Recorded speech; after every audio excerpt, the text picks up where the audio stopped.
Okay, a very good evening to all of you. So we are starting with CA Final AFM live batch. ये जो पहली class है इसमें मैं आपको ऑन बोर्ड कर रहा हूँ. तो ऑन बोर्ड का मतलब समझते होंगे कि एक फ़्लाइट, लंबी ड्यूरेशन की फ़्लाइट है जो आपको दूर ले जाने वाली है. And I am the pilot. Aman, Asim, Gunjan, Harshit, Rishabh, good evening. So many people who have joined, अगर वो लोग लाइव ज्वाइन करेंगे तो ऑब्वियसली एक रिदम रहता है टीचर के साथ. End of course if time does not permit, उनको 1.52 स्पीड पे देखना है, they can do video later on. Rahul Singh, Pranav, Kunal, Pooja, Smita, Mayank, Ishaan, Ambika, Sneha, Mohit, बहुत सारे नाम मिस हो गए, केवल. ठीक है, तो if I have not been able to name somebody, please forgive me. ठीक है, we are all connected, everything is going fine. Good. Now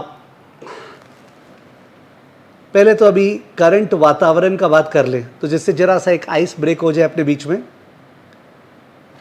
number 1 तो इलेक्शंस का बात हो रहा है, पोस्ट इलेक्शंस.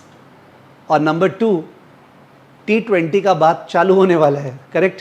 तो नंबर 1 पोस्ट इलेक्शंस का बात and the government formation, and number 2 T20 का बात जो इंडिया पाकिस्तान का मैच है.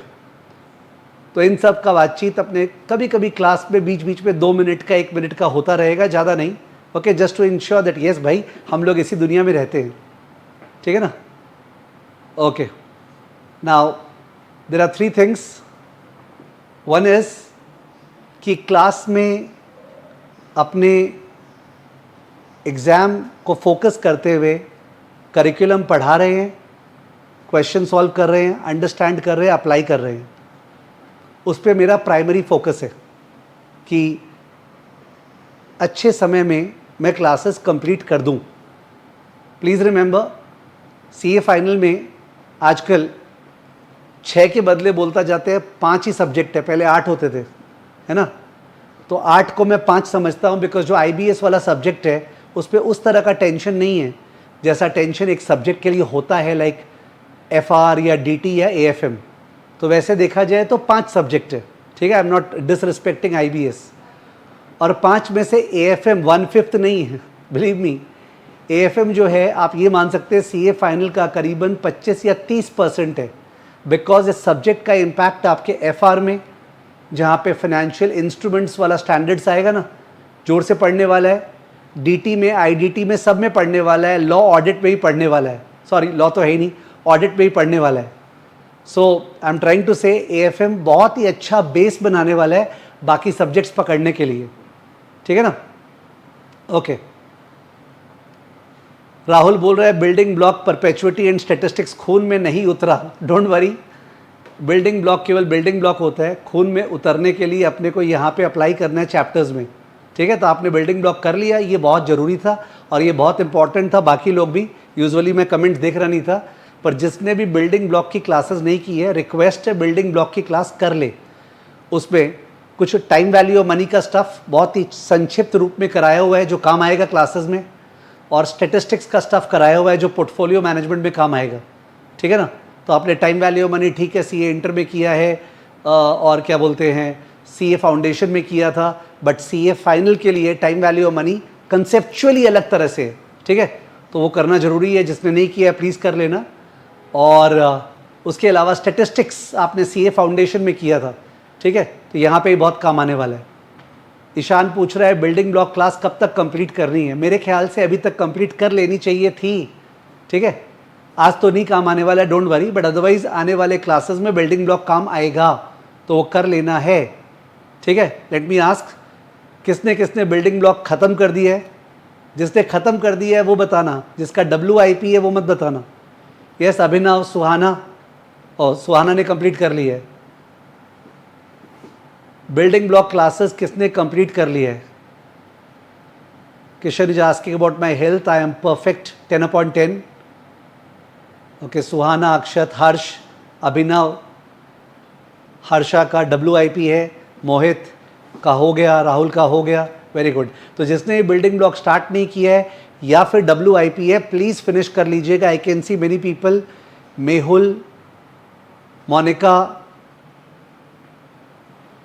पूनम, आरती, इनका हुआ नहीं है बिल्डिंग ब्लॉक. ठीक है, तो प्लीज बिल्डिंग ब्लॉक कंप्लीट कर लेना है. Okay, coming back to it. तो नंबर 1, हर टीचर ऑब्वियसली अपने सब्जेक्ट के बारे में बहुत ही बोलेगा, ये बहुत ही इंपॉर्टेंट है, दुनिया में इसके अलावा कुछ है ही नहीं. बट जेन्युइनली स्पीकिंग मैं ऐसा CA इंटर में नहीं बोलता हूँ. ठीक है, FM के अंदर I don't say this because केवल 50 नंबर का है.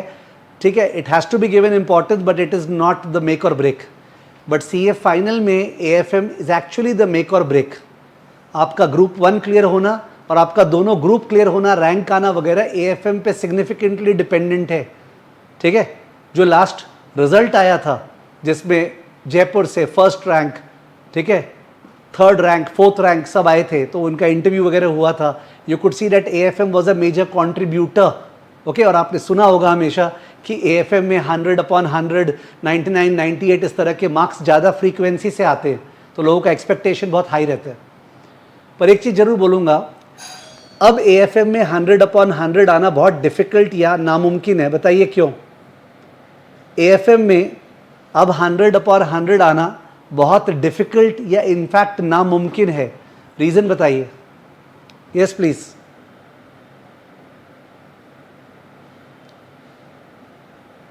बोला थियरी का रीज़न नहीं है. जब AFM में 100/100 आया तो थियरी तब भी था.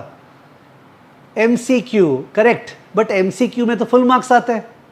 थियरी वो रीज़न नहीं है. थियरी के टाइम पे AFM में 100/100 आया हुआ है. MCQ की वजह से AFM में 100/100 क्यों नहीं आएगा? MCQ की वजह से, एकदम करेक्ट आंसर है, पर MCQ की वजह से AFM में 100/100 क्यों नहीं आएगा? करेक्ट. राहुल काबरा बोल रहे हैं wrong MCQ set by ICAI. Correct. नहीं, डीप नॉलेज का बात नहीं है.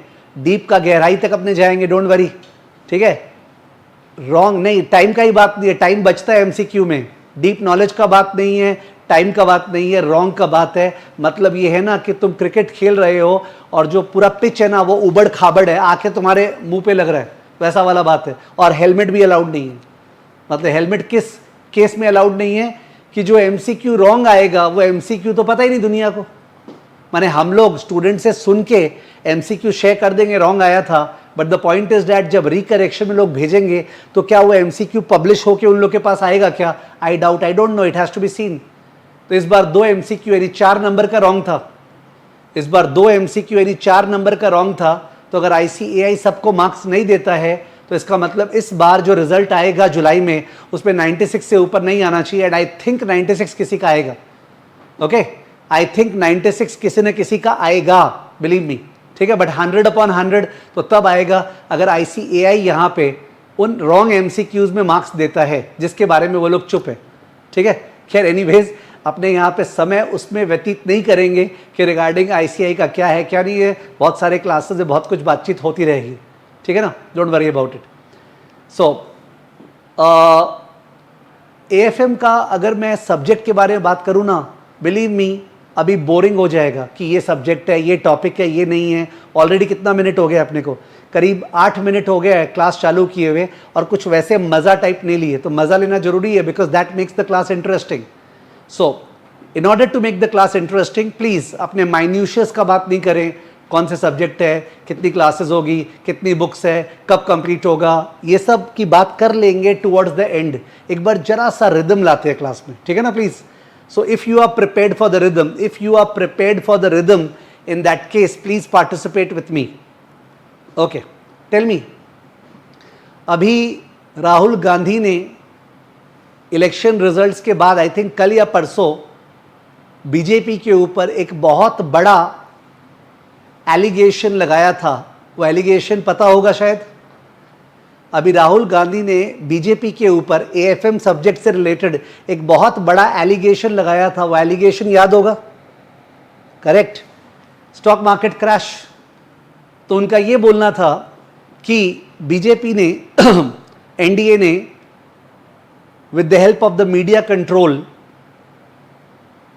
एग्जिट पोल्स का बहुत ही बायस्ड ओपिनियन निकाला, जिससे कि लोग मंडे को जोर से बाई कर लिए स्टॉक्स को, बिकॉज रिजल्ट आएगा तो पता नहीं मार्केट तूफानी मूड में 25,000 टच कर जाएगा निफ्टी, एंड उसके बाद रिजल्ट उल्टा पड़ा और अकॉर्डिंगली मार्केट क्रैश किया, जिसमें राहुल के अनुसार बीजेपी के मिनिस्टर्स लोगों ने उस क्रैश में कमा लिया। ठीक है, वेदर वो जरा सा भी सही है गलत है ये सब में अपने नहीं जा रहे। द पॉइंट इज दैट आप कॉन्टेक्स्ट समझ गए। कॉन्टेक्स्ट ये कि जून 3 यानी कि मंडे को मार्केट जोर से ऊपर गया था और जून 4 को करीब 12:30 बजे मार्केट बहुत ही बुरी तरह से नीचे गिरा हुआ था। Let's have a look. So let's go to the screen.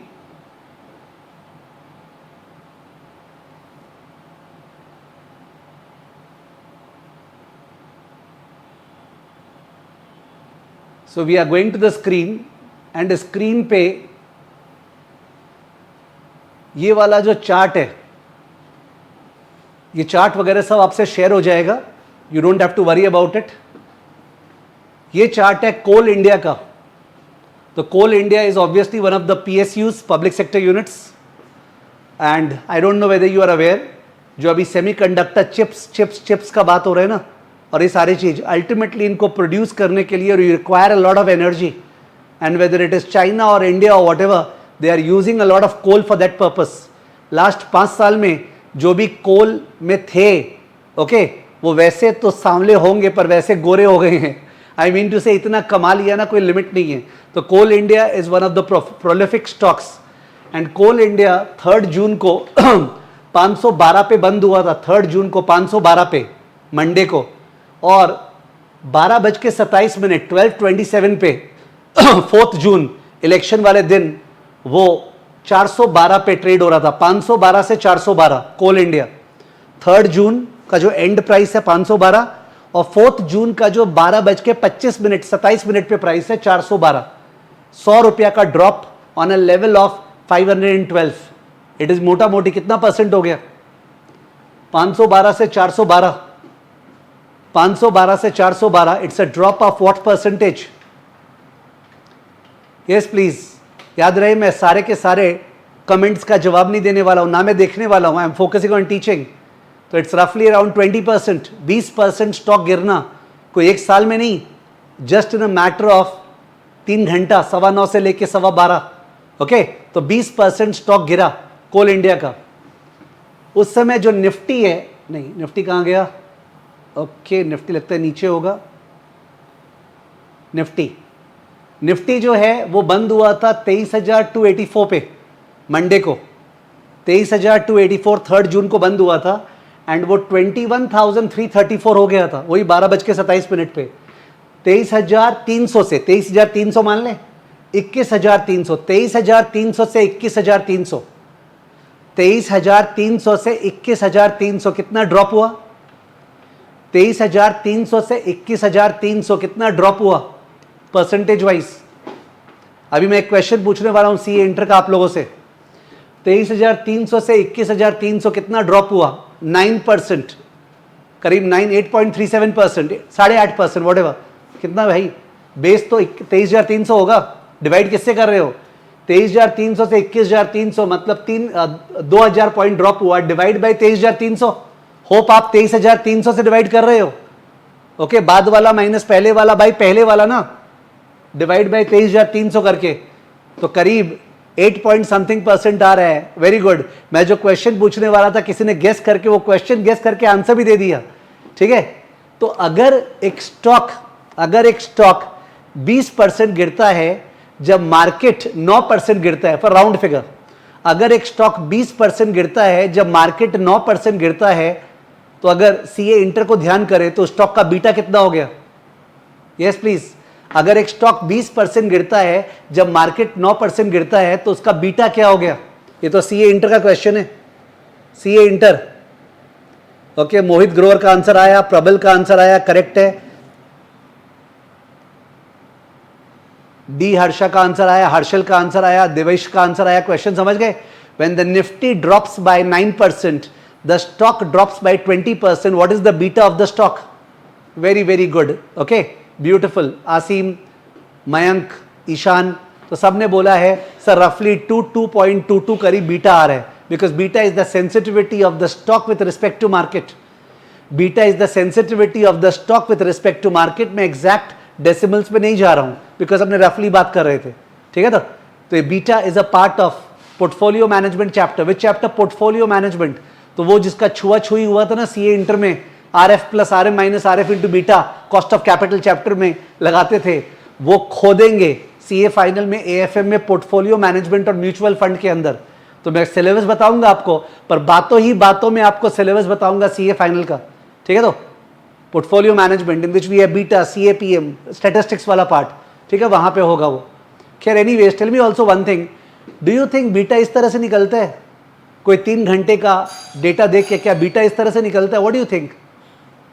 जहां से भी आप पढ़े थे सीए इंटर, आपको जो भी आइडिया हो, क्या बीटा इसी तरह निकलता है? Very good. Devashish says no, Kashish says no, Sagar says no, Ishaan Gupta says no, Sanjay says no. Very good. Beta निकलता है with the help of last 3 years, 4 years, 5 years, 10 years data.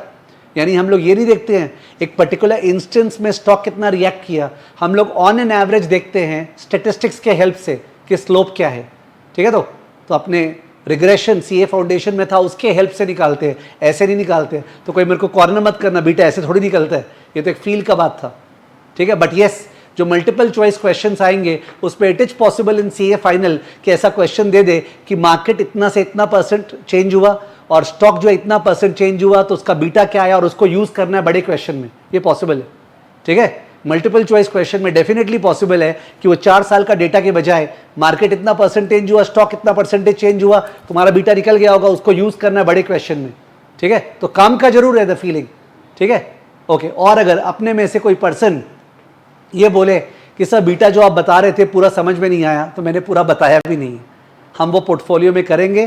तो डू नॉट जज me on account of that. एक feeling बताना है syllabus का, तो feeling तो अच्छे से बताएंगे ना, एग्जाम्पल लेके। नाउ ध्यान दीजिएगा, उस समय ये जो चार्ट है ये जीओआई का चार्ट है। जीओआई का फुल फॉर्म प्लीज। ये जो चार्ट है ये जीओआई का चार्ट है, जीओआई फुल फॉर्म प्लीज। ये 10 साल का जीओआई का चार्ट है, 10 year GOI securities, 10 year GOI securities, correct, government of India securities, G-sec, okay, government bond. तो 10 साल का जो गवर्नमेंट बॉन्ड है, भारत का बॉन्ड है, भारत सरकार का इशू किया हुआ, उसका ये यील्ड का चार्ट है, यील्ड का, यील्ड, ओके। क्या आप बताएंगे सीएपीएम में उसको कहां यूज करते हैं? जो 10 साल का मसाला बॉन्ड्स का बात नहीं हो रहा हर्षा, यहां पे कुछ भी याद मत करो, सीए इंटर का मसाला बॉन्ड्स अलग था, ठीक है, मसाला बॉन्ड्स अलग था, अभी उसका बात नहीं हो रहा। आपको शॉर्ट नोट याद आ रहा है सीए इंटर का? Yes, that's the RF used in CAPM. CAPM में जो आरएफ यूज करते हैं दैट इज गवर्नमेंट सिक्योरिटीज का रेट, आरएफ, ठीक है। तो जो आरएफ है ना, आरएफ मतलब गवर्नमेंट सिक्योरिटीज का यील्ड, वो 3 जून को 7% था, 3 जून को 7%, और 4 जून को 12:30 बजे इट वॉज 7.11%। 3 जून को मंडे को जब बाजार क्लोज हुआ तो आरएफ वॉज 7%, और 4 जून को इट बिकेम 7.11%। 12:30 बजे लगेगा अरे सर इतना सा चेंज हुआ, 0.11%, but 0.11% is called 11 basis points. Bond market में कई जन जानते होंगे 1% को 100 बेसिस पॉइंट्स बोलते हैं, 1% को 100 बेसिस पॉइंट्स बोलते हैं। क्या बोलते हैं? 1% बहुत बड़ा है, उतना यील्ड चेंज ही नहीं होता है, उसको बोलते हैं 100 बेसिस पॉइंट्स। तो 0.11% is 11 basis points, okay, just a name, जैसे परसेंटेज है ना वैसे बेसिस पॉइंट्स, ठीक है। और वो 11 बेसिस पॉइंट्स की वजह से इस बॉन्ड्स में, ये सब बॉन्ड्स में मिलियंस और बिलियंस में इन्वेस्ट होता है। शेयर मार्केट में 1 शेयर 2 शेयर करते हैं, पर ये बॉन्ड मार्केट में मिलियंस में पैसा लगता है, इतना बड़ा पैसा, आई कांट एक्सप्लेन। प्रॉब्लम क्या होता है, ज़्यादातर जो सीए करते हैं स्टूडेंट्स, उनको ऑडिट में या तो मार्केट का एक्सपोजर मिलता नहीं है, ठीक है, और या फिर एक्सपोजर मिलता है तो शेयर मार्केट का एक्सपोजर मिलता है, उनको बॉन्ड मार्केट का और करेंसी मार्केट का मिलता नहीं है, सब्जेक्ट टू एक्सेप्शंस। तो अकॉर्डिंगली उनको पता नहीं रहता है कि bond market is bigger than the stock market globally, okay, bond market, and India में भी it's going to become bigger by the time 25-26 तक you will find that bond market India का स्टॉक मार्केट से बड़ा हो जाएगा। इतना ज़्यादा बड़ा अपॉर्चुनिटी है। And thanks to the CA institute कि उन्होंने फिक्स्ड इनकम यानी बॉन्ड मार्केट को सिलेबस में रखा है, ठीक है ना। शायद आपको पता होगा कि बॉन्ड का यील्ड बढ़ने से, आई डोंट नो आपको पता है क्या, if interest rate goes up bond prices fall, if interest rate goes up bond prices fall. Are you aware? Because bond price is the present value of the future cash flow. तो अगर ज्यादा rate से टानेंगे तो present value falls. Inverse relation है, okay. Interest rate और bond में inverse relation है, ठीक है। और उसमें जो बीटा होता है उसको अपने बोलते हैं ड्यूरेशन। हम लोग पढ़ेंगे, आप लोग जानते नहीं है, ये इंटर से रिलेटेड नहीं है। जैसे शेयर मार्केट में बीटा होता है वैसे बॉन्ड मार्केट में ड्यूरेशन होता है। क्या होता है? ड्यूरेशन। तो 11 बेसिस पॉइंट से कितना परसेंटेज गिरेगा उसका इंपैक्ट निकालते हैं। सेम बीटा वाला फीलिंग है पर इसको बोलते हैं ड्यूरेशन। ये भी अपने करिकुलम में एक चैप्टर है, फिक्स्ड इनकम। क्या चैप्टर है? फिक्स्ड इनकम और बॉन्ड वैल्यूएशन। फिक्स्ड इनकम और बॉन्ड वैल्यूएशन। ऑफ कोर्स आपको अवेयर नहीं है, I was not expecting also, don't worry. पर आपको ये पता है, हाँ सर इसको आरएफ यूज करते हैं, इसको आरएफ यूज करते हैं, ठीक है ना। ये आपको जरूर पता है कि इसको आरएफ यूज करते हैं। नाउ जो करेंसी है, एक मिनट, वैसे कोई बताएगा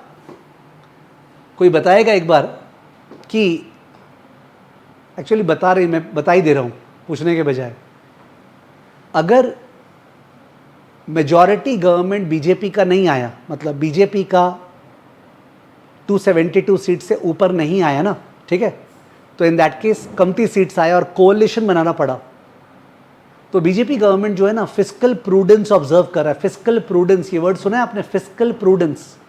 सर ये सब एग्जाम में काम का है क्या? काम का जरूर है बट बहुत ज़्यादा नहीं, बट रियल लाइफ में बहुत काम का है और ऐसे अपने सेक्टोरली पढ़ नहीं सकते। फिस्कल प्रूडेंस, बीजेपी गवर्नमेंट ने फिस्कल प्रूडेंस दिखाया था, यानी उन्होंने फिस्कल डेफिसिट को कम करते गया था। अभी लेटेस्ट फिगर फिस्कल डेफिसिट का जितना मेरे को याद है 5.1% इस बजट का था। 5.1% फिस्कल डेफिसिट, यानी गवर्नमेंट का जो खर्चा है उनके रेवेन्यू के मुकाबले 5.1% कम था। Okay, fiscal deficit 5.1%। एंड अगर बीजेपी का मेजॉरिटी गवर्नमेंट आता तो इट वाज एक्सपेक्टेड दैट वो पाथ कंटिन्यू रहेगा एंड वो लोग फिस्कल डेफिसिट टारगेट करेंगे 4.7 या 4.6% नेक्स्ट ईयर। 4.7 या 4.6% नेक्स्ट ईयर।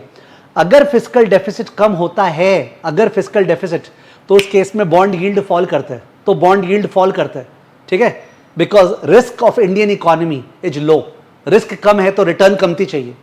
बट अगर फिस्कल डिसिप्लिन हटाया जाता है, माने फिस्कल डेफिसिट ज्यादा हो जाता है, तो यील्ड राइज करता है। तो यील्ड राइज करने का रीजन क्या था?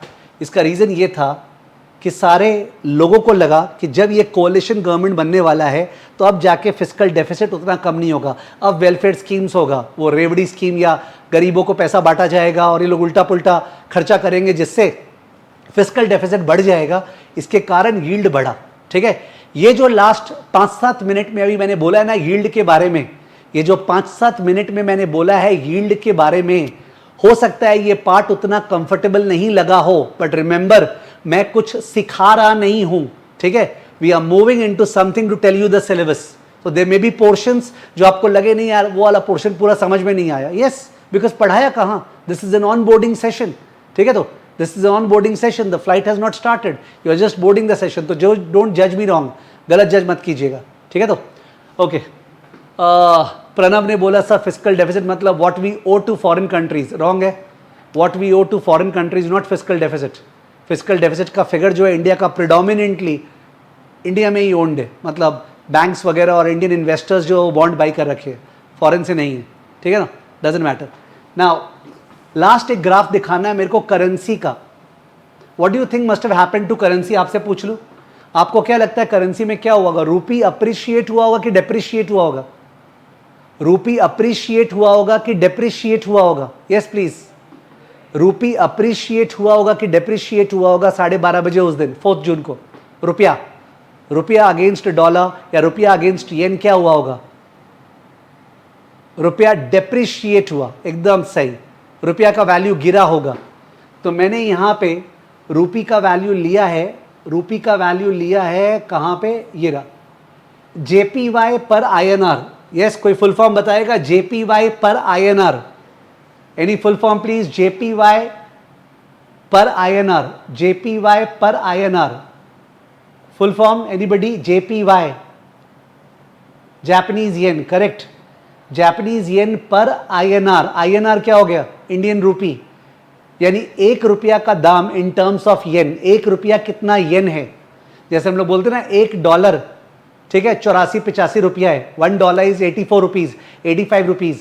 वैसे ही 1 रुपीज हाउ मेनी येन? मैंने जानबूझ के येन पर रूपी लिया जिससे भारतीय लोगों में थोड़ा सा रिस्पेक्ट का फीलिंग आए। ओ, 1 रुपया 1 से ज्यादा येन है, समझ गए? तो आई हैव टेकन येन पर रूपी टू इंस्टिल पेट्रियोटिक फीलिंग्स। तो जो रूपी का भाव था वो 1.89 था। 1 रुपी वॉज 1.89 येन, और वो गिर के हो गया 1.87 येन। 1 रुपी 1.89 येन था और वो गिर के हो गया 1.87 येन। प्लीज ये मत सोचना ओ जरा सा गिरा। करेंसी मार्केट में इतना मूवमेंट नहीं होता है, और यहां पे भी मिलियंस और बिलियंस में पोजीशन होता है, such that 0.02 movement is massive. Okay, it is not minuscule. ये तो ज्यादा डेसिमल में गए नहीं, वरना 1.8905 से यूजुअली 1.8904, 1.8902 वैसा मूवमेंट होता है चौथे डेसिमल प्लेस में, समझ गए? It's a massive change. रुपया का वैल्यू गिरा। नाउ ये सब सर क्यों बता रहे हैं?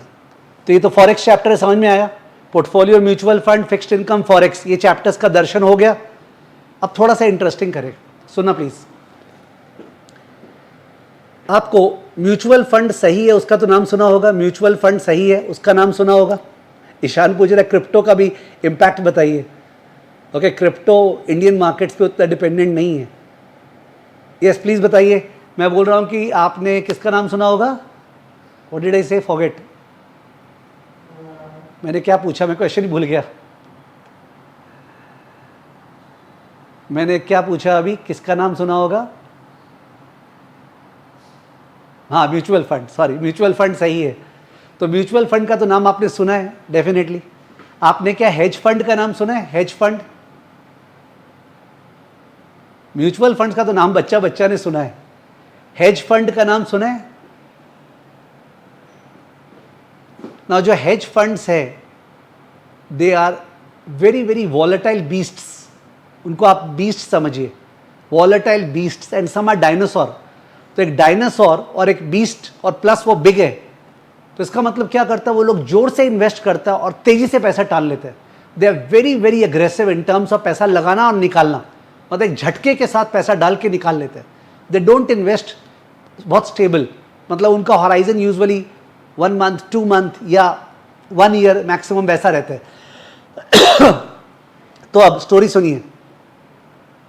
अमन बोल रहे हैं मैंने बिलियंस देखा था। यस, तो billions was a famous hedge fund का शो नेटफ्लिक्स पे। जॉर्ज सोरोस का नाम ले रहे हैं लोग। गुड, सुनिएगा प्लीज। तो अब एक स्टोरी है, क्वेश्चन बन रहा है, क्वेश्चन सुन लीजिए। क्वेश्चन क्या है? क्वेश्चन ये है, एक जापानीज हेज फंड है, एक जापानीज बेस्ड हेज फंड है, और वो हेज फंड इंडियन मार्केट्स को ट्रैक कर रहा था और उसको लगा कि इंडियन मार्केट में एक अच्छा अपॉर्चुनिटी मिलेगा, ठीक है, तो कमाने का, बिकॉज ऑफ द इलेक्शन का ये जो एपिसोड चल रहा है। तो एक हेज फंड को ऐसा लगा कि इंडियन मार्केट में अच्छा अपॉर्चुनिटी मिलेगा कमाने का, ठीक है। तो ठीक से सुनो प्लीज, ठीक से सुनो, आप लोग लिखते जा रहे हो, सीए इंटर का क्लास नहीं चल रहा है। अमन ध्यान से सुनिए, बिकॉज अगर आप ध्यान से सुनेंगे तो अभी 9 क्वेश्चंस आने वाले, 9 क्वेश्चंस मल्टीपल चॉइस। वो 9 क्वेश्चंस को आप राइट आंसर देंगे तो आपको ज़्यादा खुशी होगा एज कम्पेयर टू बॉबी एक्सेलरॉड और जिम साइमंस का नाम बोलना। ठीक से सुनिएगा। तो आई वाज सेइंग दैट एक जापानीज हेज फंड है, ठीक है। वो Japanese hedge fund Indian market को ट्रैक कर रहा था इलेक्शन डे में। जब वो देखा 12:27 पे निफ्टी जोर से गिरा है और पीएसयू स्टॉक कोल इंडिया 20% गिरा है, वो इस ताक में था एक कोल इंडिया को कब उठाए। तो अकॉर्डिंगली वो डिसाइड किया हम कोल इंडिया में इन्वेस्ट करेंगे। तो एक जापानीज बेस्ड हेज फंड है। यस, उसका होम करेंसी क्या है? अगर जापान का बेस्ड हेज फंड है तो उसका होम करेंसी क्या है? अगर वो जापान का बेस्ड हेज फंड है तो उसका होम करेंसी क्या है? येन, येन उसका होम करेंसी है। तो वो डिसाइड किया इंडिया में पैसा लगाएगा, तो इंडिया में वो लगाने के लिए उसको येन को रूपी में कन्वर्ट करना पड़ेगा कि रूपी को येन में। जापानीज हेज फंड को अगर इंडिया में पैसा लगाना है तो उसको येन को रूपी में कन्वर्ट करना पड़ेगा कि रूपी को येन में। Yes please. येन को रूपी में कि रूपी को येन में? येन को रूपी में, उसके पास तो येन है, तो जापानीज येन लेके आएगा, उसको रुपया में बेचेगा। तो येन को रुपया में बेचने के लिए वो फॉरेक्स मार्केट का दर्शन करेगा। किसका? फॉरेक्स मार्केट का। तो उस समय रेट था 1.87। मैं बात कर रहा हूँ 12:27, 12:27, 12:27 में वो येन को रूपी में कन्वर्ट किया। करेक्ट है, 1.87 रूपी का भाव है, येन का भाव नहीं है। इट्स 1 रूपी इक्वल टू हाउ मेनी येन, ध्यान रखिएगा, अभी क्वेश्चन चालू होने वाले हैं। तो उसको रुपया मिल गया। फिर रुपया को कोल इंडिया में लगाया, रुपया को कोल इंडिया में लगाया, तो कोल इंडिया का शेयर का दाम, कोल इंडिया का शेयर का दाम ये हो गया था 412.3। मैं बाद में दिखा दूंगा ये दाम सारे, 412.3। तो येन को पहले रुपये में बदला, फिर उस रुपया को 412.3 पे लगाया, तो उसको बहुत सारा शेयर्स मिला। ओके, तो बड्डा पार्टी है ना, बीस्ट हेज फंड, तो बहुत सारा शेयर्स मिला। अब कोल इंडिया को वो होल्ड करेगा 1 साल के लिए। ओके, ये June 3 से लेके नेक्स्ट ईयर June 3, ठीक है, तो 1 साल के लिए होल्ड करेगा। कोल इंडिया का बीटा जो आपने निकाला था 2.22 नहीं है, 10 साल का डेटा को लेके बीटा है, एक्सेल से निकाला गया, वो बीटा कुछ है, बता देंगे। आरएफ आपको पता है 7.11% हो गया था, आरएफ दिखाऊंगा मैं भी फिगर। आरएम माइनस आरएफ में बता दिया, मैं बता दूंगा क्या है। तो आरएफ पता है, आरएम माइनस आरएफ पता है और बीटा पता है, तो कोल इंडिया का एक्सपेक्टेड रिटर्न निकल जाएगा। आरएफ पता है, आरएम माइनस आरएफ पता है और बीटा पता है, तो कोल इंडिया का एक्सपेक्टेड रिटर्न निकल जाएगा। तो उसने जो पैसा लगाया कोल इंडिया में, वो पैसा अल्टीमेटली कितना बन जाएगा 1 साल बाद, वो अपना कैलकुलेट हो जाएगा।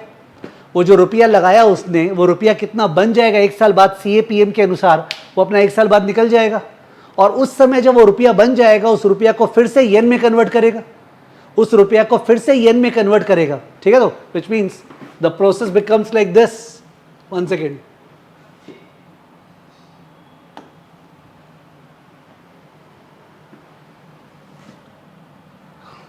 तो पहली बार मैं लिख रहा हूं बोर्ड, ठीक है, आप भी लिख सकते हैं प्लीज। जापानीज हेज फंड वो 500 billion yen, you can also right and you should write, 500 billion yen invest. तो सबसे पहले कन्वर्ट टू रूपी, रूपी में कन्वर्ट करेगा कौन से रेट पे? 1.87।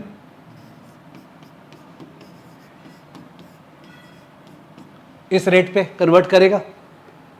कन्वर्ट करने के बाद कलर किससे चेंज करते थे अपने यार?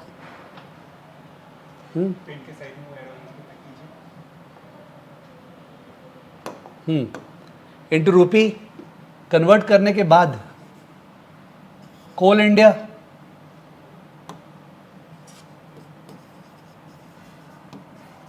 शेयर का दाम 412.3, ठीक है, 1 ईयर, 1 साल के लिए 1 ईयर। 1 ईयर में अपने एक्सपेक्टेड रिटर्न निकालेंगे CAPM से, तो अकॉर्डिंगली पैसा कितना बन जाएगा? रूपी प्रोसीड्स, और वो रुपया को येन में बदलेगा, वो रुपया को येन में बदलेगा, कन्वर्ट बैक इनटू येन, और स्टोरी समाप्त। येन से स्टार्ट किया था, येन में एंड करेगा, येन से स्टार्ट किया था, येन में एंड करेगा। ओके, येन से स्टार्ट किया था, येन में एंड करेगा। केवल ने बहुत अच्छा लिखा है सर, उसको तो फॉरेक्स में भी कमाई हो गया और शेयर्स में भी। फॉरेक्स में कमाई इसलिए हो गया नहीं, वो केवल बोल कैसे दिया आई डोंट नो, बिकॉज केवल अभी तो मैंने 1 साल बाद का रेट लिखा ही नहीं है, मैंने 1 साल बाद का रेट बताया नहीं है कि what is the exchange rate after 1 year. तो रुपया अगर बढ़ेगा तो उसको फायदा होगा, रुपया गिरेगा तो घाटा होगा। एक थोड़ा सा एक आउटलाइन चार्ट हो गया। वैसे टू रिमेंबर, ये फॉरेक्स का पार्ट है, ये फॉरेक्स का पार्ट है। मेरा जहाँ तक याददाश्त है, नवंबर 2022 में ऐसा ही क्वेश्चन एग्जाम में आया था। नवंबर 2022 में ऐसा ही क्वेश्चन एग्जाम में आया था 12 नंबर का। ओके, नवंबर 2022, टर्म इधर उधर हो सकता है बट ऐसा ही क्वेश्चन आया था कि जापानीज इन्वेस्टर है, इन्वेस्ट किया इंडिया में 500 बिलियन येन, तो कन्वर्ट किया रुपया में, कन्वर्ट करने के बाद एक शेयर में लगाया, शेयर का बीटा फीटा सब दिया रहेगा, उससे एक्सपेक्टेड रिटर्न निकाले सीएपीएम से, तो अकॉर्डिंगली वो रुपया कितना बन जाएगा और वो रुपया को वापस से येन में ले गया। तो स्टार्ट किया येन से और एंड किया येन पे। ओके, स्टार्ट किया येन से, एंड किया येन पे। मैं क्लियर कर दे रहा हूं ये चीज कि ये चीज अपना टॉपिक है फॉरेक्स के अंदर, इंटरनेशनल इन्वेस्टमेंट्स अलग से टॉपिक है, तो कोई बाद में जज नहीं करे कि यार वो टॉपिक जो पढ़ाए थे समझ भी नहीं है। This is an on boarding session, ठीक है। बट आपको एक फील आए, आप कमांड करे तो आपको लगेगा यार फॉरेक्स करे बिना हम लोग मोटा मोटी कर दे रहे थे, वो आना चाहिए अंडरस्टैंडिंग कि करे बिना कर दिए, ठीक है। तो इन दैट केस ये स्टेट ऑफ अफेयर्स है। अब बहुत सारे कमेंट्स है उसके, हम कुछ बोला नहीं, राहुल बोल रहा है ऐसा yen should fall because Japanese economy stagnate कर रहा है, ठीक है। तो I am not commenting on all the comments, ठीक है। तो डोंट गेट इट दैट वो इग्नोर्ड हो रहा है वगैरह, ठीक है। You can express but whatever it is. तो इसके ऊपर क्वेश्चन है। अब चलिए अपने क्वेश्चन को सॉल्व करना चालू करते हैं। क्वेश्चन को सॉल्व करना चालू कर रहे हैं।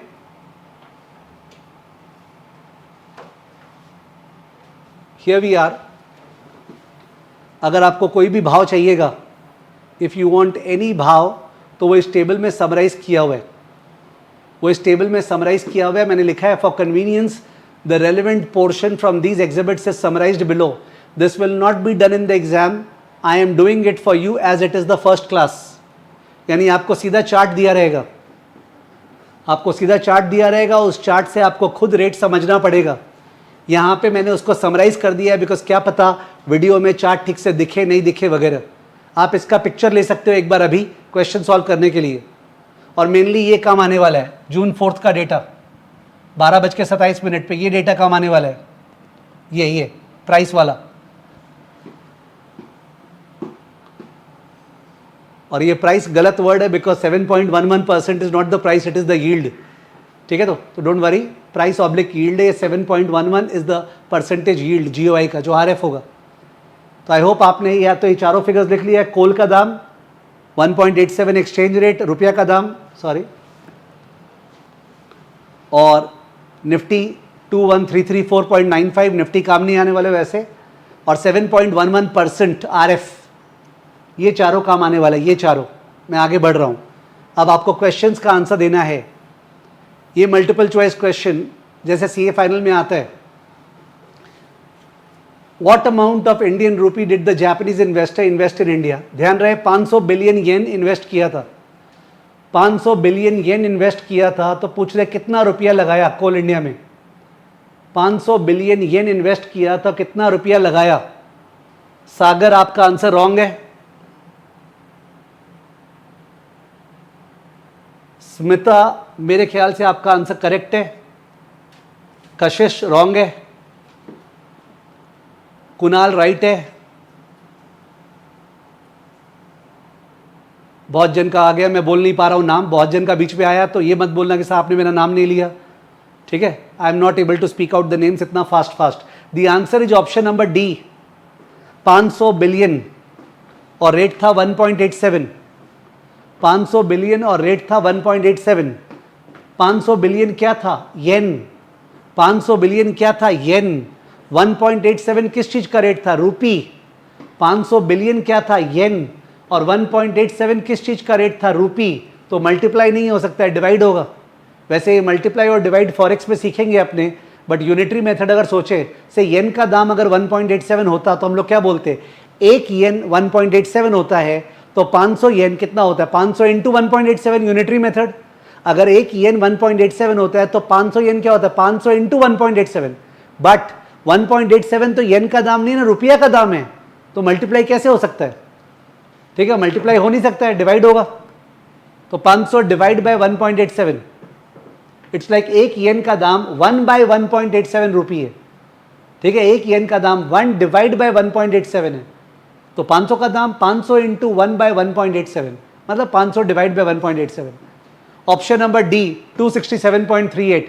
क्या ये मोटा मोटी सबको क्लियर है? क्या ये मोटा मोटी सबको क्लियर है? ईशान गुप्ता ये सिंह सर, हम लोग को ये क्वेश्चन लिखना है क्या नहीं लिखना है? ये शेयर होगा आपके साथ, एक क्लियर कर दूं। क्लासेस बहुत ही ऑर्गेनाइज्ड रूप में होती है, हर क्लास में जो कवर करते हैं वो ड्राइव में शेयर होता है। ड्राइव में ऑफ कोर्स जो क्लास जो क्वेश्चंस अपने बुक से करेंगे, बुक से, वो तो बुक है ही आपके पास, जिसके पास नहीं है मिल जाएगी उसको बुक्स, पर अदरवाइज कुछ एक्स्ट्रा कराता हूं, अगर बहुत सारा एक्स्ट्रा कराता हूं, वो ड्राइव में शेयर होता है, तो ड्राइव में आपके पास रहेगा, तो don't have to copy the question please, ठीक है ना। तो 500 डिवाइड बाय 1.87, 267.38 बिलियन, याद रखिएगा आप, 267.38 बिलियन, 267.38 बिलियन, ठीक है ना, 267.38 billion. Second question, if that amount was invested in Coal India, how many Coal India shares did the Japanese investor buy? 267.38 billion रुपया लगाया शेयर्स में, तो कितना शेयर्स खरीद पाया? ये तो एकदम बच्चा वाला क्वेश्चन है, कितना शेयर्स खरीद पाया? 267.38 बिलियन, और ये आंसर मिलियन में है, यानी कि आप जब डिवाइड कर रहे हो शेयर प्राइस से तो फिर इंटू 1000 कर देना। ओके 267.38 और शेयर का दाम क्या था? 412.3, तो 267.38 इतना रुपया लगाए, शेयर का दाम 412.3, तो डिवाइड बाय 412.3 इंटू 1000 कर दो बिकॉज मिलियन में है, इंटू 1000 कर दो बिकॉज मिलियन में है। Correct, the answer is option number A, the answer is option number ए। और हमारा स्टेटस सीए इंस्टीट्यूट का जैसा नहीं है, हम लोग जब मल्टीपल चॉइस करते हैं तो हर एक एक्सप्लेनेशन देते हैं कैसे आंसर आया, क्यों राइट था क्यों रॉन्ग था। सीए इंस्टीट्यूट में क्या सीधा ए आंसर बताएगा ही नहीं कैसे आया, बिकॉज लगता है खुद को नहीं पता है। यहाँ पे आपके साथ जो आंसर शेयर होगा उस पर एक्सप्लेनेशन रहेगा पूरा टान टान के, समझ गए? तो don't have to worry, option number A, उतना शेयर्स बाई किया। वैसे कितना शेयर्स बाई किया वो काम नहीं आने वाला है, तो आप ध्यान दीजिएगा 267.38 पे वो काम आएगा, नंबर ऑफ शेयर्स काम नहीं आने वाला है, ऐसे ही पूछ लिया, ठीक है। तो उतना रुपया इन्वेस्ट किया है कोल इंडिया में। You may observe the risk free rate in India from exhibit number 4, वो आपको पता ही है 12:27 पे रिस्क फ्री रेट क्या हो गया था, ध्यान है ना? बोल दो प्लीज, 12:27 पे रिस्क फ्री रेट क्या हो गया था, आपको ध्यान है? प्लीज बोल दो।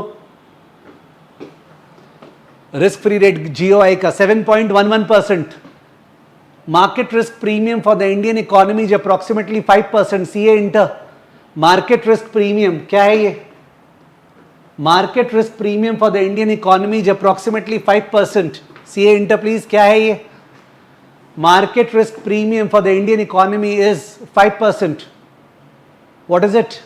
ये क्या है? कुछ लोग आंसर बोल रहे हैं, that's correct. RM minus RF, this is RM minus RF, market risk premium, RM minus RF CA inter का market risk premium, it is not inflation premium. Wrong बोल रहे हो आप सुहानी। संजय बोल रहे हैं I didn't learn it, how didn't you learn it यार? CA PM जो है RF plus RM minus RF into beta सबका किया हुआ है। RF is the risk free rate, RM is the market का return, and RM minus RF is the market का extra return which is called market risk premium.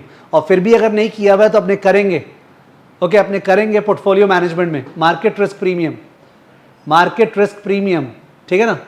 RM minus RF 5%। Sanjay बोल रहा है I am from IPCC, IPCC में भी था जब से FM है सिलेबस में तब से था, तो आपका कई दिन हो गया होगा किए हुए, आप भूल गए होंगे, वो अलग बात है, ठीक है ना, वो एक अलग चीज है। बट आईपीसीसी में भी था, CMA इंटर का कोई स्टूडेंट है उसके भी था, ठीक है। RM minus RF into beta सबके था, ठीक है। तो याद हो नहीं हो वो एक अलग बात है, एंड अपने वैसे करने वाले हैं पोर्टफोलियो में, ठीक है। What is the expected return from coal India in rupee terms with an investment horizon of 1 year using CAPM? तो बहुत जन का आंसर आ चुका है, CAPM से क्या रिटर्न होगा? Yes please.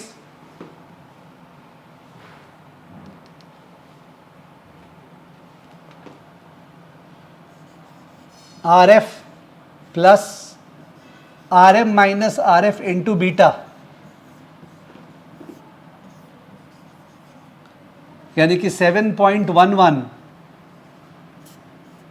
Plus 5 into 1.2,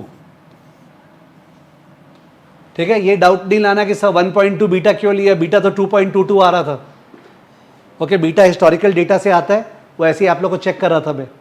so 13.11%, option number C, बहुत पहले सबका आ चुका, आई कैन सी दैट। तो ये तो फायदा होता है, तो मल्टीपल चॉइस पे टाइम लगता नहीं है, टाइम बचता है। अगर ये रिटर्न है तो फालतू में सजा सजा के लिखो, सर नोटेशन लिखे कि MCQ is a gift, and mind my word 5 साल के अंदर अंदर ही पूरा का पूरा MCQ हो जाएगा, 5 साल के अंदर ही पूरा का पूरा MCQ हो जाएगा, ठीक है। एनीवेज, तो 13.11% is the return from the stock, 13.11% is the return from the stock.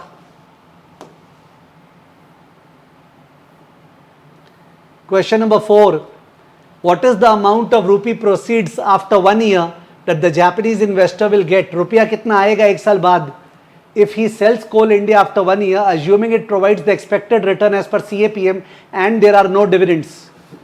And there are no dividends. Yes, कितना लगाए थे? 267 पॉइंट क्या था, भूल गया मैं। क्वेश्चन नंबर 1 का आंसर क्या था? 267 पॉइंट कितना बिलियन ना, कितना था? तो उतना रुपया लगाए थे और रिटर्न कमाए 13.11%।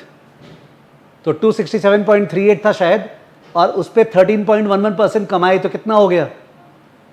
267.38 पे प्लस 13.11%, तो कितना हो गया?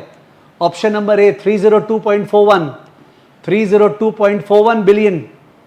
267.38 था शायद, है ना, और उस पर अपने 13.11% कमाएंगे तो 302.41 बिलियन। वैसे एक चीज़ बता दूं, अपने में से बहुत सारे स्टूडेंट्स ऐसे करते होंगे कि 13.11% ऑफ 267 फिर प्लस 267, है ना, कोई गलत नहीं है। बट अगर CA फाइनल AFM में एकदम रिदम पकड़ना है ना, तो परसेंटेज के बजाय फैक्टर का प्रैक्टिस करो। 13.11% का मतलब 1 रुपया 1.1311 बन जाता है, 1 प्लस R, 1 रुपया 1.1311 बन जाता है। तो ये फैक्टर बहुत इंपॉर्टेंट है, यही मेरे बिल्डिंग ब्लॉक क्लास से बोला हुआ है। तो फैक्टर को यूज करो। तो 267.38 इंटू 1.1311, ओके, 267.38 इंटू 1.1311, वो टोन इज गुड, ठीक है। 267.38 इंटू 1.1311, आप 13.11% ऐड करके आप सोच रहे होंगे नहीं मैं तो ऐसे ही करूंगा, पर एक्चुअली बता रहा हूं जैसे जैसे आगे क्लास चलेगी फैक्टर यूज करना बहुत अच्छा रहेगा। 267.38 इंटू 1.1311, 302.41, ठीक है ना, okay. If exchange rate after 1 year is forecasted to be 1.90, यानी रुपया का भाव 1.87 था, 1.90 हो गया। जापानीज इन्वेस्टर के लिए गुड न्यूज या बैड न्यूज? रुपया का रेट जब इन्वेस्ट किया तो 1.87 था, जब बाद में रुपया को बेचेगा तो 1.90। केवल शेयर्स में थोड़ी इन्वेस्ट किया है, वो तो रुपया में भी इन्वेस्ट किया और शेयर्स में भी इन्वेस्ट किया है। वो चाहता है कोल इंडिया का शेयर का दाम बढ़े, 13.11% बढ़ेगा, वो चाहता है रुपया का दाम बढ़े, ठीक है। It's a good news. Mohit कहाँ हो? मोहित गलत जज कर रहे हो, ऋषभ गलत जज कर रहे हो, इट्स अ गुड न्यूज। आप पेट्रियोटिक फीलिंग पता नहीं क्या सोच रहे हो। मैं बोलना चाह रहा हूं जापानीज इन्वेस्टर, एक मिनट क्लियर कर ले, जापानीज इन्वेस्टर कोल इंडिया का शेयर क्या चाहता है, बढ़े या गिरे? बढ़े, बिकॉज कोल इंडिया में पैसा लगाया। जापानीज इन्वेस्टर रुपया चाहता है बढ़े या गिरे? बढ़े, बिकॉज रुपया में पैसा लगाया। सबसे पहले तो 500 बिलियन येन से रुपया खरीदा ना, 500 बिलियन येन से रुपया खरीदा, ठीक है। तो रुपया का दाम चाहता है वो बढ़े, कोल का दाम चाहता है बढ़े। सो if the exchange rate after 1 year is forecasted to be 1.9, what is the expected rupee appreciation or depreciation? बताइए, रुपया appreciate या depreciate किया है कितना percentage? I can see everybody's answer is coming. Yes, Kevil, Heath.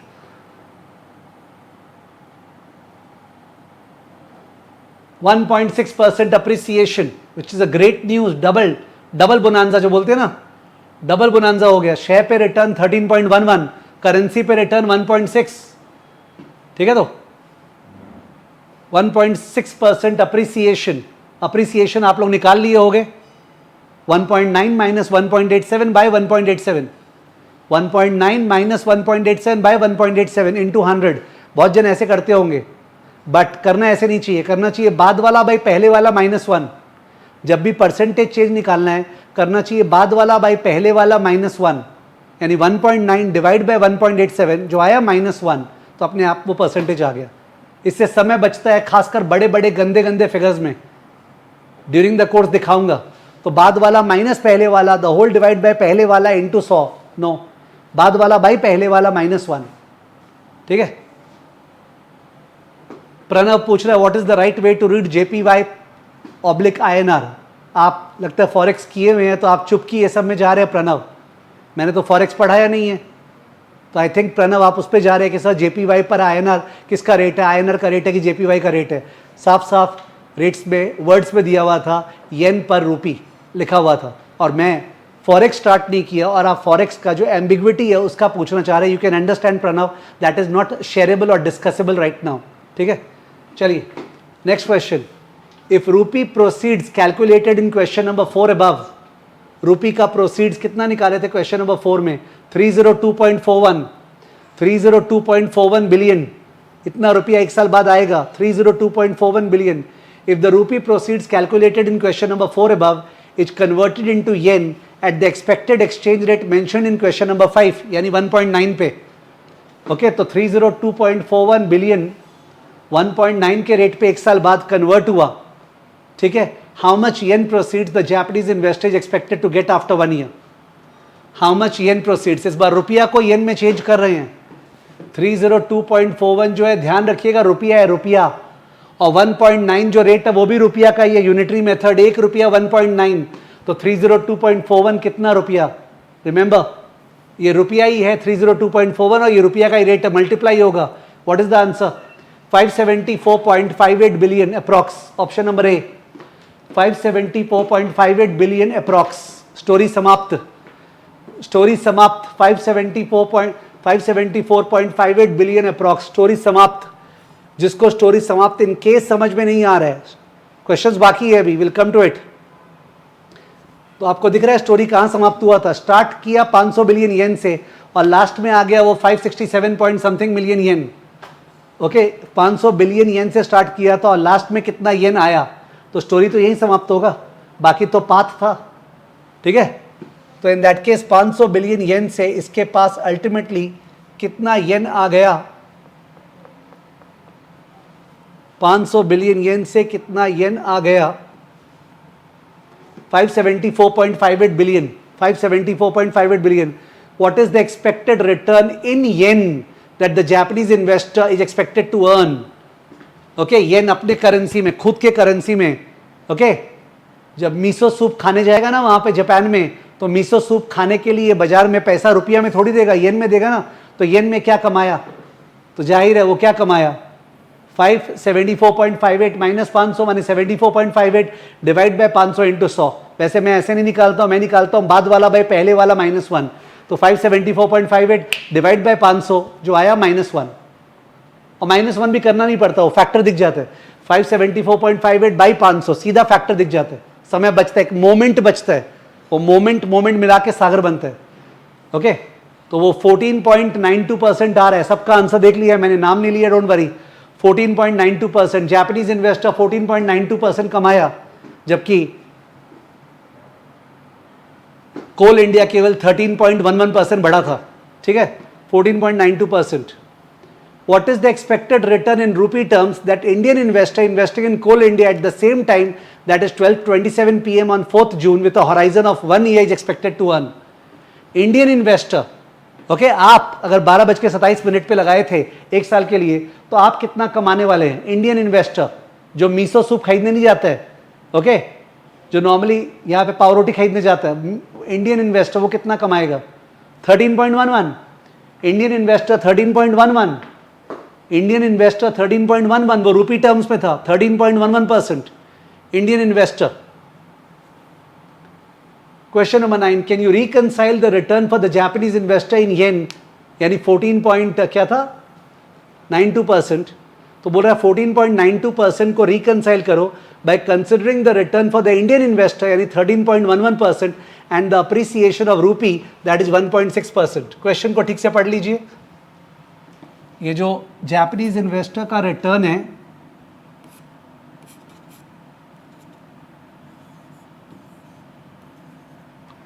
%14.92%, उसको reconcile करना है Indian investor का रिटर्न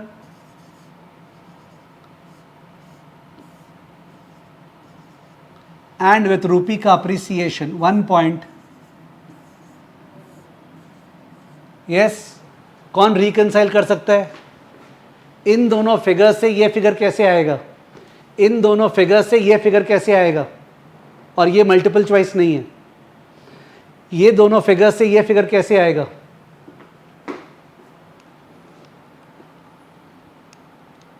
ओके, इन दोनों फिगर से ये फिगर कैसे आएगा? कुणाल, आपने एक सर्टेन तरीके से किया है, आई कैन अंडरस्टैंड हाउ, ठीक है, अपने और डीपर चाह रहे हैं। राहुल बोल रहे हैं मल्टीप्लाई से। क्या मल्टीप्लाई करना है राहुल? क्या मल्टीप्लाई करना है Rahul? Factor into factor -1, very good. और केवल ने और एक तरीके से बताया है। ओके, जो लोग ऐड करना चाह रहे हैं 13.11 प्लस 1.6, उससे एग्जैक्टली नहीं आ रहा है।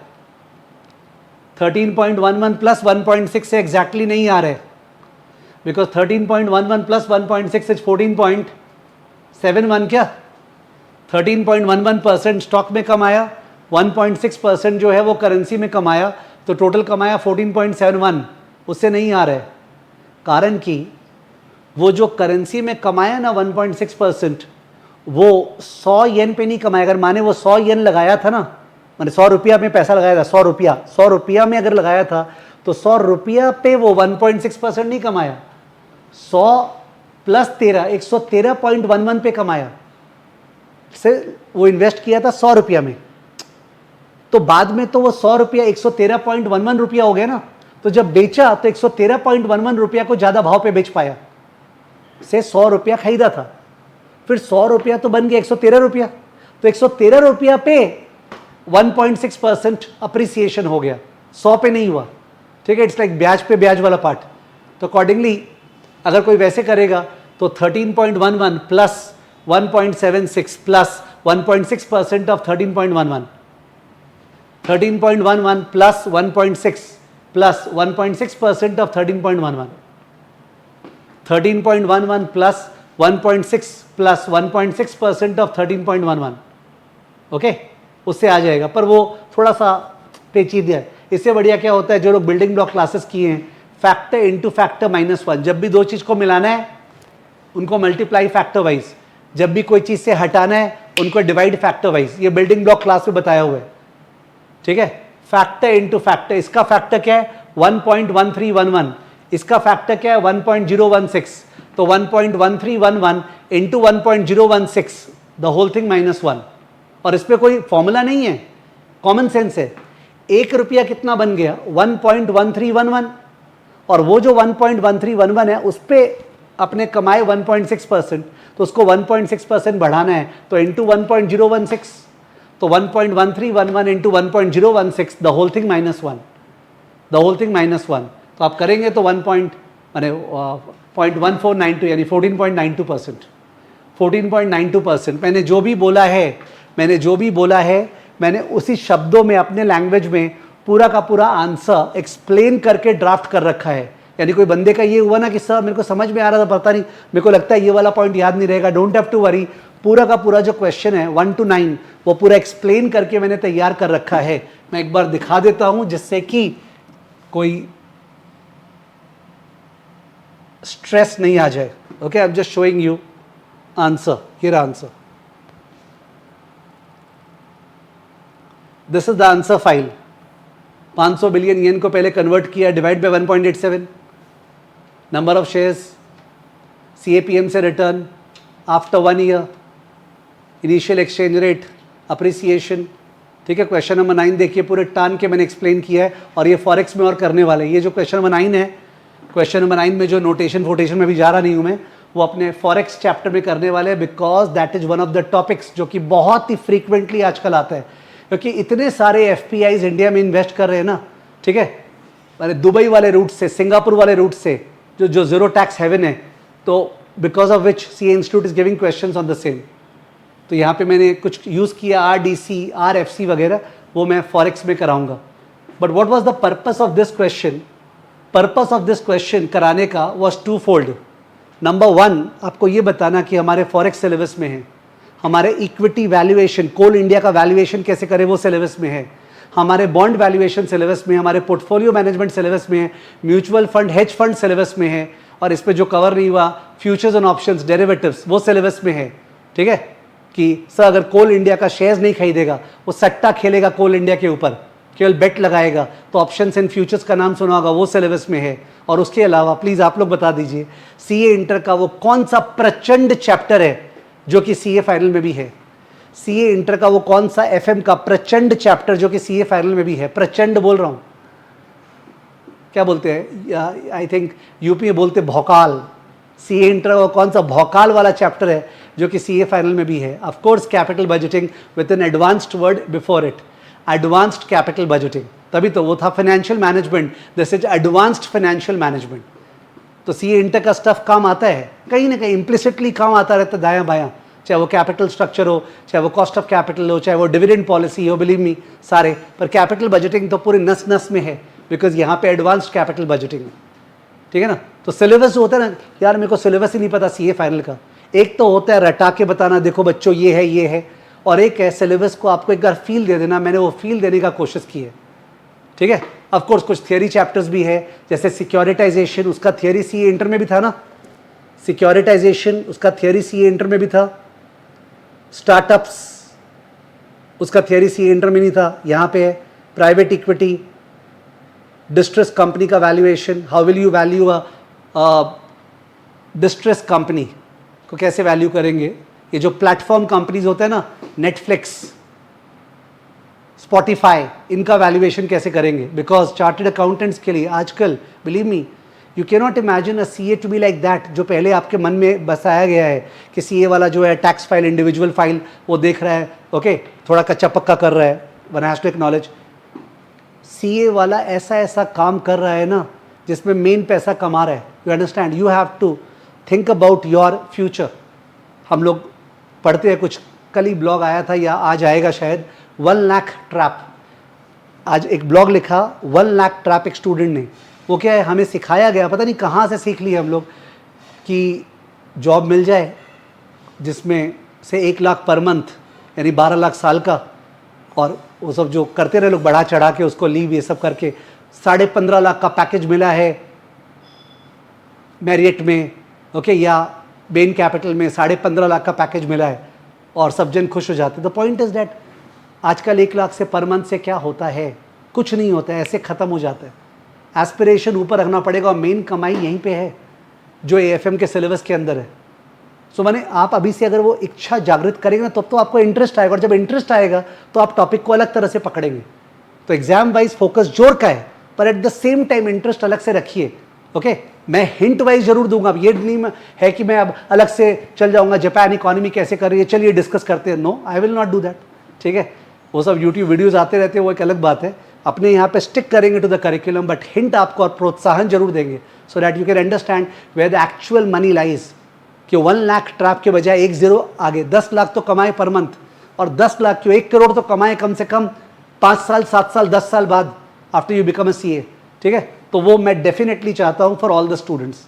एनीवेज, सो ये जो है this was just a glimpse of the curriculum.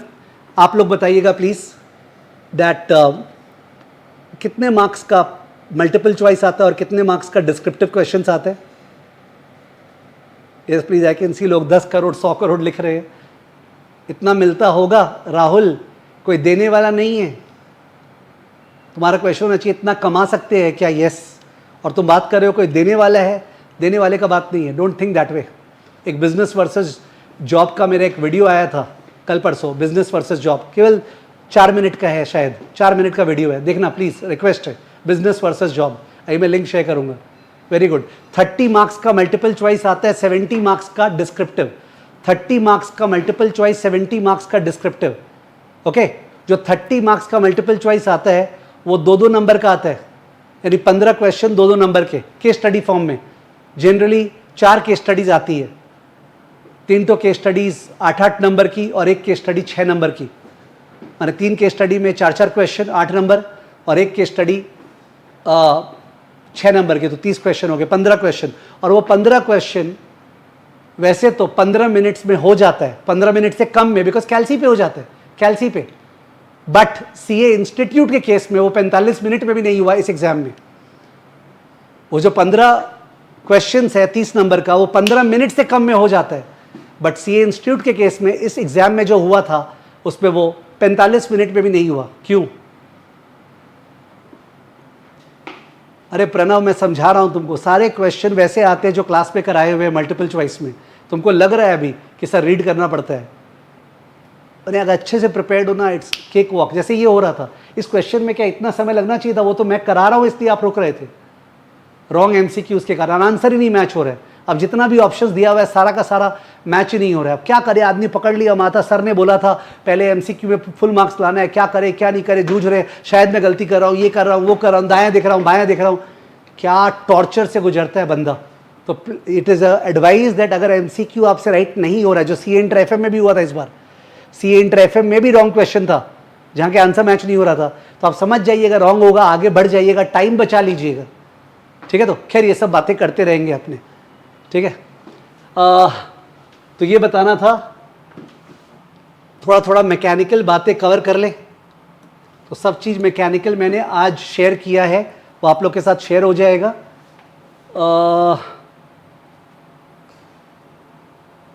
Okay, look at this please. मोटा मोटी ये मेरा आइडिया है कि अपना करीब 250 से 300 घंटा लगने वाला है। ओके, 250 से 300 घंटा लगने वाला है सिलेबस कंप्लीट करने में। मैंने 10 क्लासेस तो इंटू 5 50 किया है। वहाँ पे कोई सोचेगा 5 घंटे ही क्लास है क्या, वैसा नहीं है। हम लोग क्लास को कभी पार्ट पार्ट में करते हैं। हम लोग चाहते हैं एक टॉपिक एक क्लास में हो जाए, एक पूरा टॉपिक। तो अकॉर्डिंगली जब तक वो टॉपिक नहीं होता है ना, पार्ट 1 पार्ट 2 पार्ट 3 ऐसे डालते रहते हैं, तो अकॉर्डिंगली वो अल्टीमेटली वो 5 घंटे टाइप हो जाएगी, ठीक है ना। तो don't look at the number of classes, please look at the duration. तो 250 से 300 घंटे मोटा मोटी वो लगना चाहिए अपने को सिलेबस कंप्लीट करने में। आप और डिटेल से स्टडी कर लीजिएगा, ठीक है ना। अब कोई ये सोचता है, और सॉरी, ये तो हो गया मेन क्लासेस जो सब जन कर रहे हैं। जो स्टूडेंट्स को वैसा है ना कि सपोज किसी का 2025 के नवंबर में ड्यू है या 2026 के मई में ड्यू है क्या कोई? मई 2026 या नवंबर 2026 का स्टूडेंट? Yes please. मई 26 नवंबर 26 का स्टूडेंट्स कोई है? होगा मेरे ख्याल से। मई 26 नवंबर 26 का स्टूडेंट? यस है, आई कैन सी। नवंबर 25 के बहुत सारे हैं, नवंबर 26 के भी है। तो क्या होगा, you started your journey with AFM। आपने AFM से स्टार्ट किया अभी, तो जाहिर है आपको सबसे ज़्यादा डर क्या लगेगा, यार जब तक मेरा एग्ज़ाम आएगा तब तक मैं AFM भूल गया तो, जब तक मेरा एग्ज़ाम आएगा मैं AFM भूल गया तो, ठीक है, उस पर चेंजेस आ गया तो। चेंजेस का चिंता नहीं है, there will be a course called AFM updates. क्या? AFM अपडेट्स, उसके अंदर सारा चेंजेस डालते रहेंगे और उसका फुल एक्सेस आपको ज़िंदगी भर रहेगा। AFM अपडेट्स, ज़िंदगी मतलब 3-4 साल हम लोग डाल देते हैं उसमें, एंड डेफिनेटली उस समय तक हो जाता है कंप्लीट। बट अगर किसी को ऐसा है ना कि मेरे को रिवाइज करना है, मेन क्वेश्चन काश हो जाते, ठीक है, काश पूरा समझा के रिवीजन हो जाता। लोगों का अलग अलग डिमांड है। कुछ लोगों का है पूरा एक्सप्लेन करके फिर जाए क्वेश्चन होते, कुछ लोगों का होता है रिविजन में केवल क्वेश्चन के थ्रू रिवीजन हो जाता है, मेरे को पिकअप चाहिए, मेरे को आता है, ठीक है। तो अकॉर्डिंगली जो लोग ने प्लैटिनम या प्लैटिनम प्लस लिया होगा, ठीक है, प्लैटिनम या प्लैटिनम प्लस, उन लोग के पास रिवीजन का एक मैट गया है जिसमें सिलेक्टेड क्वेश्चंस है और उसके अंदर माइंड मैप गया है, ठीक है। तो वो अलग अलग टाइप का है, मैं अलग से बता दूंगा कैसे उसको करना है। अभी तो काम है नहीं, तो let's not waste our time. उस पर जनरली मसाला 5 करना पड़ता है, तो 14 घंटे में रिवीजन हो जाता है। 14 घंटे में लास्ट वाला ही काम का है, बिकॉज जिसको अगर टू द पॉइंट, अब जो पूरा भूल गया ना, सर मैं ब्लैंक हो गया हूँ, उसके लिए शुरू वाला 27 घंटे वाला काम आ सकता है, वरना वो 15 घंटे में क्वेश्चंस के थ्रू अग्रेसिव रिवीजन हो जाता है, ठीक है। मैं अभी रिवीजन के बारे में ज़्यादा बोल रहा नहीं हूँ, बहुत सारे प्लैटिनम प्लस के स्टूडेंट्स ही नहीं है, why should we go about it, और ऐसे भी वो अलग से डिस्कस कर लेंगे, अभी रिवीजन का बात नहीं करते, ठीक है ना। तो ये हो गया। सर एक क्वेश्चन, आपने तो यहाँ पे 1 2 3 4 5 6 7 8 9 10 थियरी को लेके 10 टॉपिक लिखे हैं, पर CA इंस्टीट्यूट के मैट में तो ज़्यादा चैप्टर्स है, ठीक है। तो कोई इनका ये आता है कि CA इंस्टीट्यूट के मैट में ज़्यादा चैप्टर्स है, आपने यहाँ पे 10 लिखे हैं। तो मैं जैसे क्लासीफाई करता हूँ और CA इंस्टीट्यूट का क्लासिफिकेशन थोड़ा डिफर करता है, तो अकॉर्डिंगली वो कन्फ्यूजन को अवॉइड करने के लिए मैंने और एक फाइल यहाँ पे शेयर किया है आपसे, और वो फाइल जो है, कहाँ है वो फाइल,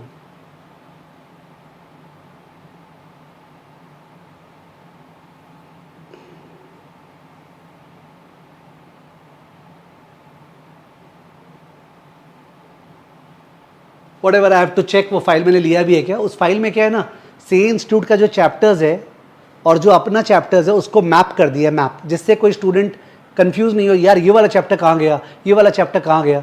तो आई मैप द सीए इंस्टीट्यूट का चैप्टर विथ आवर चैप्टर्स, तो आपको समझ में आ जाएगा कहाँ कहाँ क्या कवर्ड है, वो भी आपको मिल जाएगा। You don't have to worry about it, ठीक है। तो वो आपको मिल जाएगा।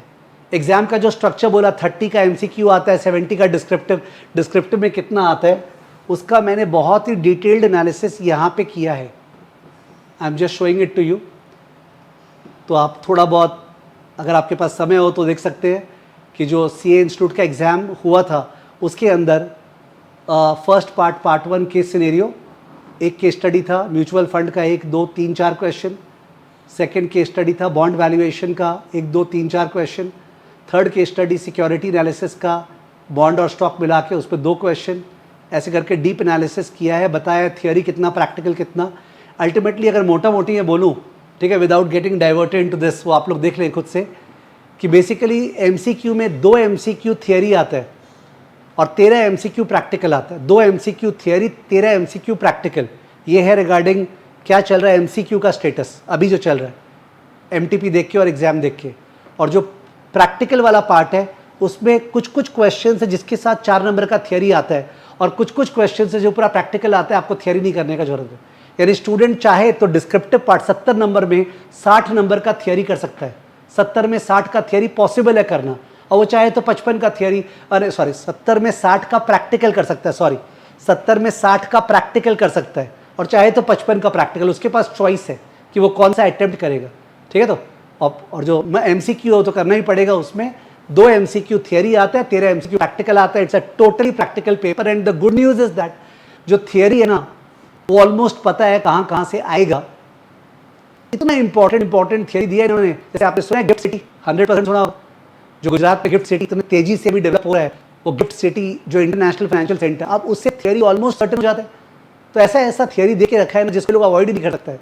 Theory in AFM is a very very easy task and उसको एकदम लास्ट में करते हैं, ठीक है। और उसका जो एक्सेस और वैलिडिटी है ना, एक्सेस और वैलिडिटी वो भी हम लोग बढ़ा के अलग से दे देते हैं। जैसे हम लोग समझते हैं स्टूडेंट अभी कर लेगा पर थियोरी लास्ट में करेगा, तो इन दैट केस अगर आपका 12 मंथ्स का एक्सेस है या जो भी है तो हम लोग उसका एक्सेस थियोरी का अलग से बाद में एक्सेस 12 मंथ्स या एक्सेस 18 मंथ्स का दे देता हूँ, सो डैट अगर थियोरी आप बाद में भी कर रहे हैं तो आपके पास वो एक्सेस रहे।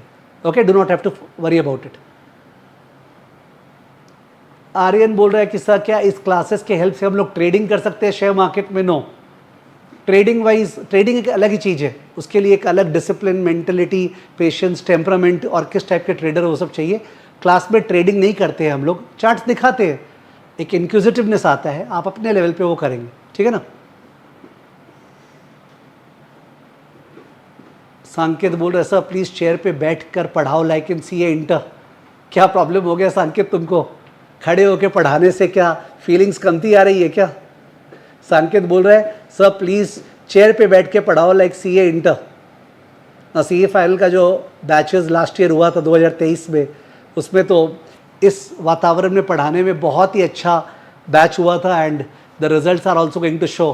तो accordingly I don't feel like, मेरे को लगा कि नहीं ये जो रात का बैच है वो इसी इन्वायरमेंट में ऐसे ही करेंगे, ठीक है। पूजा बोल रहा है यस सर ये ज़्यादा इंटरेक्टिव है, गुड। राहुल तो डोसा छोले भटूरे का बात कर रहा है, टाल लो अभी।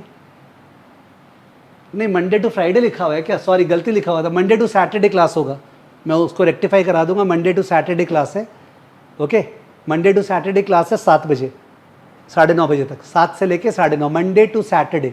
संडे को केवल ऑफ है अपना, okay. Monday to Saturday class है 7 से लेके 9:30। सर कौन पूछ रहे हैं? ओके, रुचि इज आस्किंग कि सर मेरा एग्ज़ाम नवंबर 24 में ड्यू है, तो इन दैट केस क्या मैं और ज़्यादा फास्ट पेस से कर सकती हूँ? रुचि बीच बीच में कुछ होगा टॉपिक्स जो मैं बता दूंगा जो आप फास्टर पेस से कर सकते हैं, ठीक है। आई टेल यू, और मैं वो अपलोड भी कर दूंगा। आई डू अंडरस्टैंड किसी का May 26 में है तो किसी का नवंबर 24 में है, तो वो मैं बता दूंगा सच दैट आप पेस को आगे पीछे कर सकते हैं, बट एक बार अभी उसका बातचीत नहीं करते हैं, ठीक है ना।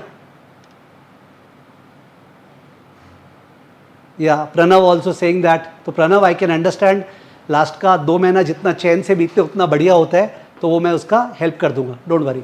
राहुल नवंबर 24, आई नो दैट. तो May 26 वाले भी है, नवंबर 24 वाले भी है. सबका साथ सबका विकास. ओके वैसे चल रहा है. डॉट डेट में बोलना चाह रहा था but I was trying to say सबके हिसाब से अपने मैन्यूवर कर देंगे चीज़ को. चलिए, so this was just an on boarding session. कोई भी पोर्शन अगर आपको समझ में नहीं आया, आप आंसर वाला फाइल देख लीजिएगा.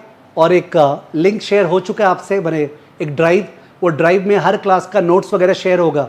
ठीक है, एक ड्राइव शेयर, उस पर हर क्लास का नोट्स शेयर होगा. ठीक है. तो और एक चीज़ सुनिएगा प्लीज़ ठीक से. हाँ, डाउट्स के बारे में, डाउट्स के बारे में एक अलग से बता रहा हूँ. Just 1 second. Okay 1 second.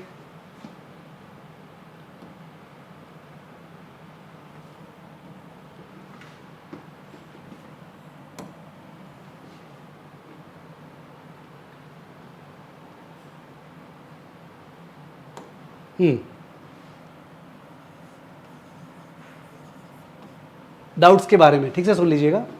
एक अलग से ग्रुप बनाऊंगा क्यू फोरम पे, जिसका नाम होगा CA final AFM live batch. CA final AFM live batch. ठीक है. तो अकॉर्डिंगली उस ग्रुप पे डाउट पूछेंगे तो मेरे को पता चल जाएगा ओके ये लाइव बैच का डाउट है, तो अकॉर्डिंगली वो वहाँ पे क्लियर होता रहेगा. ठीक है, वो मैं कम्युनिकेट कर दूंगा जब बना दूंगा ग्रुप, तो उसका कोई चिंता नहीं होगा. ठीक है, डाउट का, तो वो डाउट वहाँ पे रिप्लाई हो जाएगा. Special group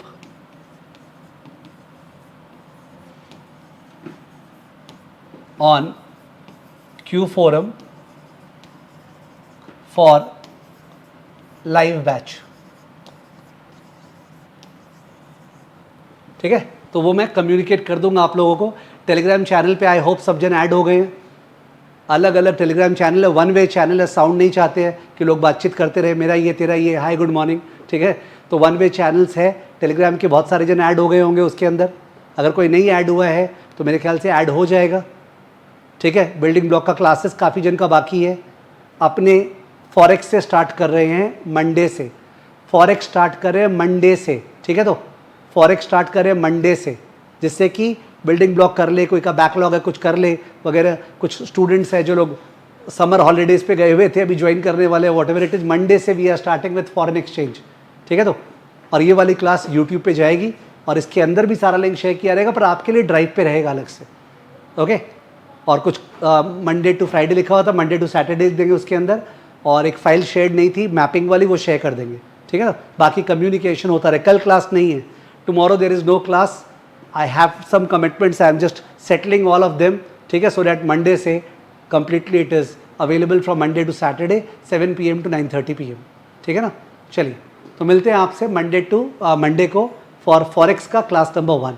thank you, bye bye.